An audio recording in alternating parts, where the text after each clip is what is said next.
இந்த வீடியோவில் நீங்கள் என்ன பார்க்க போகிறீங்கன்னா, இந்தியா டூர் ஆஃப் ஜிம்பாப்வே வந்து 5 மேட்ச் T20 சீரிஸ் நடக்க போகுது. ஸோ இதுக்கு வந்து ஸ்குவாடும் அனௌன்ஸ் பண்ணியிருந்தாங்க. கேப்டன் வந்து சுமன் கில் அப்படின்னு சொல்லியிருக்காங்க கைஸ்.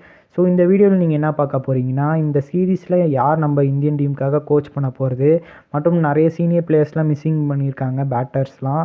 ஸோ யார் அந்த பிளேயர்ஸ் மற்றும் நம்ம இந்த இதில் வந்து ஒரு ரீப்ளேஸ்மெண்ட் வேறு நடந்திருக்க ஸ்குவாடில். ஸோ யார் அந்த ரீப்ளேஸ்மெண்ட், அது இல்லாமல் கில்லுக்கு பதிலாக இன்னும் 2 பேர் கூட கேப்டன்சி ஆப்ஷனில் இருந்தாங்க. ஏன் அவங்கள ட்ரை பண்ணாமல் கில்லுக்கு ட்ரை பண்ணாங்க, இதெல்லாம் இந்த வீடியோவில் ஃபுல் டீட்டெயில்ஸோடு எக்ஸ்பிளைன் பண்ணுறேன். மறக்காமல் ஸ்கிப் பண்ணாமல் பாருங்கள். எடுத்தோடனே எக்ஸ்பீரியன்ஸ் பிளேயர்ஸ்லாம் யார் மிஸ்ஸிங் பார்த்தீங்கன்னா, KL ராகுல், ஸ்ரேயஸ் ஐயர், இந்த 2 எக்ஸ்பீரியன்ஸ் பிளேயர் மிஸ்ஸிங் தான் சொல்லுவேன்.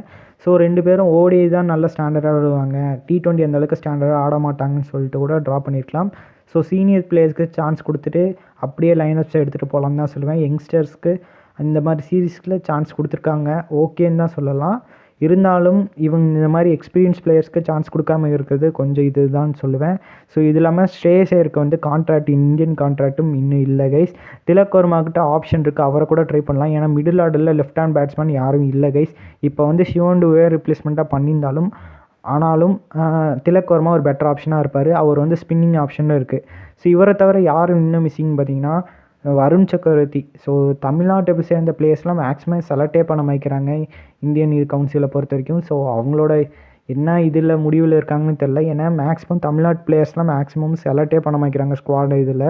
ஸோ இன்னும் நம்மளோட பிளேயர் நட்ராஜன் கூட செலக்ட் பண்ணிக்கலாம். ஏன்னா இந்த வருஷம் IPL நட்ராஜன் வந்து நல்லா போட்டிருந்தார், வருண் சக்கரவர்த்தியும் நல்லா போட்டிருந்தார். ஸோ இவங்க 2 பேரை மிஸ் பண்ணுறது எப்படி இந்தியன் டீம் மிஸ் ஆக போகுதுன்னு தெரில. ரீசன் என்ன, நட்ராஜன் லெஃப்ட் ஹேண்ட் பேசர் கொஞ்சம் லோவாக தான் இருப்பாங்க.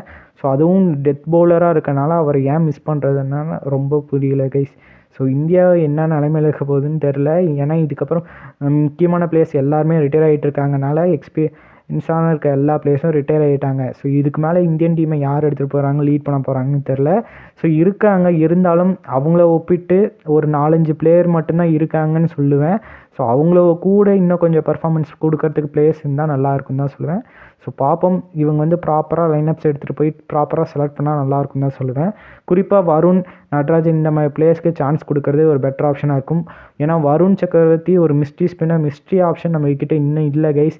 இந்தியன் டீமில் பொறுத்த வரைக்கும் ஒரு மிஸ்ட்ரி ஸ்பின்னர் கூட இல்லை. அதனால் இவரை வந்து ட்ரை பண்ணுறது ஒரு பெட்டர் ஆப்ஷனாக இருக்கும். ஸோ பார்ப்போம் என்ன நடக்க போகுதுன்னு. இப்போ வந்து டெபியூட்டன்ஸ் யாருன்னு பார்த்தீங்கன்னா, அபிஷேக் சர்மா, துஷால் தேஷ்பாண்டே, ரியான் பராக் மற்றும் டூல் ஜுரேல் வந்து இது வரைக்கும் அவர் வந்து டெஸ்ட் சீரீஸ் தான் ஆடிருக்காரு. ஸோ இன்னும் T20 சீரீஸ் ஆடினதுனால ஸோ இந்த இது அவருக்கு டெபியூவாக இருக்குது, அதிக சான்சஸ் இருக்கும். ஸோ இதில் பார்த்தீங்கன்னா யார் டெபியூவாக அதிகமாக சான்ஸ் இருக்குதுன்னா, ரியான் பராக் மற்றும் டூல் ஜுரேலுக்கு தான் வாய்ப்பு இருக்குது. ரீசன் என்னென்னா, நம்மள்கிட்ட ஓப்பனிங் பேட்ஸ்மேன்னால் நிறைய பேர் இருக்காங்க. ஸோ அபிஷேக் சர்மாவும் ஓப்பனர்னால மேக்ஸிமம் ட்ரை பண்ண மாட்டாங்க. செகண்டு துஷால் தேஷ்பாண்டே.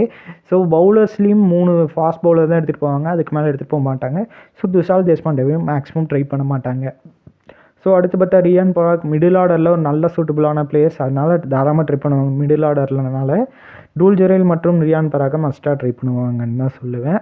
ஸோ அவ்வளோதான், இவங்க தான் டெபியூ பண்ண போகிறாங்க. அடுத்தது நீங்கள் என்ன பார்க்குறீங்கன்னா, ஸோ கேப்டன்சி ஆப்ஷன் வந்து சஞ்சு சாம்சன், ருத்ராஜ் கெய்க்வாட், இவங்க 2 பேர்த்துக்கு யார்ட்டையாச்சும் ஒருத்தங்க கொடுத்துக்கலான்னு சொல்லலாம். ஸோ சுமன் கில்க்கு ஏன் கொடுத்தாங்கன்னு தான் புரியல. இதுவும் ஒரு பாலிடிக்ஸ் மாதிரி தான் நினைக்கிறேன் கைஸ்.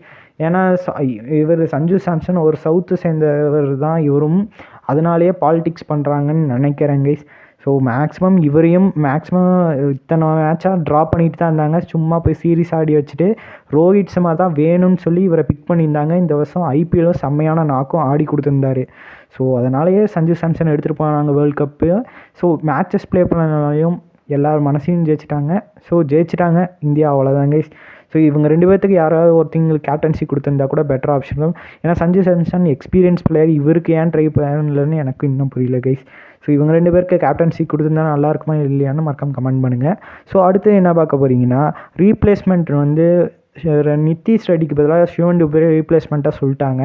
ஸோ நித்தீஷ் ரெட்டிக்கு ஏதோ இன்ஜுரி அப்படின்னு தான் நினைக்கிறேன். ஸோ நித்தீஷ் ரெட்டி, சிவன் டுபே மற்றும் ஹர்திக் பாண்டே இவங்க தான் ஆல்ரவுண்டராக இருக்க போகிறாங்க. ஸோ இதில் வந்து நித்தீஷ் ரெட்டியை நல்லா க்ரூமப் பண்ணி கொண்டு போகலாம். ஏன்னா சிவன் டுபே ஸ்லோ பேஸ் தான் ஒரு மேக்ஸிமம் பேஸே 130 அது மாதிரி தான் போடுவார். ஆனால் நித்தீஷ் ரெட்டி ஒரு 140+ கூட போடக்கூடிய பவுலர் தான். ஒரு ஹர்திக் பாண்டியாவுக்கு செம்ம ரீப்ளேஸ்மெண்ட்டாக இருக்கலாம். ஏன்னா ஹர்திக் பாண்டியாவுக்கு அடிக்கடி இன்ஜுரி ஆகிட்டே இருக்கும். அதனால் அவருக்கு ஒரு பர்ஃபெக்ட் ரீப்ளேஸ்மெண்ட்டாக நித்தீஷ் ரெட்டி இருக்க வாய்ப்பு இருக்குது இனிமேல் வர இதில். ஸோ அவரை வந்து நல்லா குரூம் பண்ணி கொண்டு போனால் நல்லாயிருக்கும். ஸோ இப்போ இந்த ஸ்குவாடில் வந்து இவர் வந்து சிவன் பேர் ரீப்ளேஸ் பண்ணுறாரு அப்படின்னு தான் சொல்லுவேன். ஸோ அடுத்தது நீங்கள் என்ன பார்க்க கோச் யார் நீங்கள் பார்த்தீங்கன்னா விவிஎஸ் லட்சுமணன் தான் கோச் இந்த சீரீஸ்க்காக. ஸோ இதையும் அனௌன்ஸ் பண்ணிட்டாங்க கைஸ். கௌதம் கம்பீர் இதுக்கு மேலே வர்றதுக்கு தான் மெயின் கோச்சாக அவர் வருவார். சும்மா நடக்கிற இந்த பைலேட்டரல் சீரீஸ் சிம்பாபே கூடனால இவர் தான் கோச்சு. இதுக்கு அடுக்க வர்றது வந்து ஸ்ரீலங்கா கூட வரும்.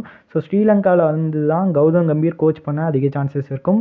ஸோ அதை பற்றியும் நான் லேட்டராக வீடியோவும் அப்டேட் பண்ணுவேன் என் சேனலில். மறக்காமல் ஜாயின் பண்ணிக்கோங்க நம்ம சேனலில்.